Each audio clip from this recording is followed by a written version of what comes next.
one out of my pocket. Some of them cost $12,000 to $14,000. $12,000 to $14,000. It's a thing that just goes like this. Why do we have it when we have this? That's free. There's infinite amount of space around us, right, to move on. But yet we make a machine that costs $12,000 to $14,000 that you get to stay in one place and move on it. You really only can move one way. Pretty amazing if you think about it. Why do we have to make movement so complex? You ever think about that? I mean, my kids, when they grow up, they learn movement not by anything we teach them. They learn movement just by moving. You know, they want to go over there, they want to pick something up, they want to bend down, they fall over, they get back up, they do it again. Right? That's how they learn movement, right? I prefer moving on this. Right? We have this. Why don't we use it? How about this? Why do we have dumbbells? Think about what a dumbbell is. Now we have kettlebells and we have barbells and all this, but what is it? It's just an object of mass, right? It always cracks me up when you go to a course and you hear kettlebell training or dumbbell training or sandbell training or viper training. I mean, think about it. It's just an object of mass. It's just a tool that allows us to train movement, right? Now, that was a big statement because the main fundamental there is we're training movement.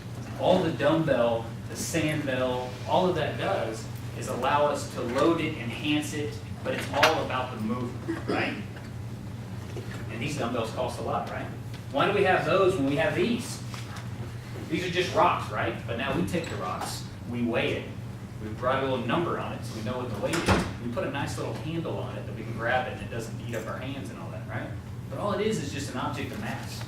I don't know if any of y'all picked up rocks, none of them have numbers on them, they don't have nice little handles on them, right? But so in this training that we're doing, I think we try to make it way too complex by our tools and our systems instead of just looking at what's true, authentic human movement, right? This is the hot new training tool. Think it's a sandbell, right? Great training tool. Well, I use it. We have it at the university. We have every one, every color. It's an Austin-based company, Hyperwear. Perform Better sells it. I think it's a great product. Guess what it is? It's a bag full of sand. That's all it is. I guarantee you, I've opened them up. There's just sand in there. There's no magic potion. It's a bag of sand. That's all it is. But the great thing is, better than a dumbbell, I can't throw a dumbbell. All right? Or I can throw it one time and then I got to run. But I can throw a dumbbell, but I can throw these. They don't hurt anybody, right? They land soft. They're nice. It's a good training tool. But I'm going to only pick that tool based upon the movement that I want to do, right? This is not a magic thing. It's not like I can grab this and all of a sudden, if I have these in my gym or studio or whatever, I have the greatest program ever. I only have the greatest program ever if I truly know human movement, and then I can apply these tools and I can enhance that movement. Are you following me there? I'm trying to do a shock and awe right here, if you haven't done that. I'm trying to get everyone, whoa, this is all right brain, real creative. I don't know if I'm doing it well. Think about this, hot new training tool, the Viper.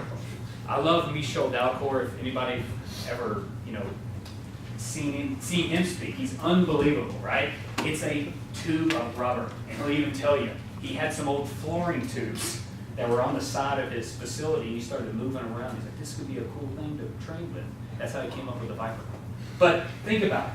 The magic of the Viper is it allows you to load movement in different vectors and planes that we can't do with traditional barbells, weights, dumbbells, and things like that. Okay? That's the beauty of the Viper. But the whole key that I said there was it allows you to load the movements of certain vectors. Right? It's all, again, about the movement. Okay? He's going to be doing what we call a lunge matrix. So he's doing anterior lunging. He's going to do a same-side lateral lunge. Again, we put up the little vector system right there. You got the right rotational, left rotational lunge. He's going to do a posterior lunge. He's going to do an opposite side lateral lunge. His right foot's going to go to the left, and his left foot's going to go to the right. He's going to do an opposite side rotational lunge. This is the true lunging. This is how we lunge. I step there, I shift my mass, and I come back. And I do it in all different vectors. Now the next thing he's going to do, he's going to do a lunge with a reach. He's going to only take the 3 common lunges, we call it. We call it an anterior, a same-side lateral, and a same-side rotational. And he's just doing an anterior reach. He's doing a lunge and a reach. But now he's doing a lunge with a posterior and overhead reach. Look, the lunge is totally different. Totally different actions going on with the hip, totally different actions going on the knee, definitely actions going on differently at the spine. But it's the same lunge, you just combine the actions. We combined it with a reach. Now he's doing a frontal plane reach. He's going to do an opposite side lateral reach and an opposite side and a same side lateral reach. You can just look at the actions at the hip and the knee. They're different, not because he's doing the lunge different, because he's doing a lunge with a reach in a different plane. It's a combined movement, okay? This is basically what we do as part of our dynamic flexibility work. I don't really know what that term means, but it's basically we're moving and we're stretching every hip musculature, foot musculature, trunk musculature, every which way it can go, okay? Now think about it. If I want to load up that lunge, now I'm going to do a dumbbell lunge to press. So guess what? I'm doing the same lunges. I'm doing an anterior, same side lateral, and the same side rotational lunge. But now what am I doing? I put load on the lunge. So now in order to create the same movement, to make the movement look the same, I have to create more force within my kinetic chain, right? Yes, I'm getting stronger at the lunge, but I'm not getting stronger just to get stronger. I'm getting stronger at lunging, which lunging is human movement, basically. That's how we get from point A to point B. This is the precursors to our locomotor programs, okay? Now the next thing is we use the Viper because we wanted to load up the transverse plane.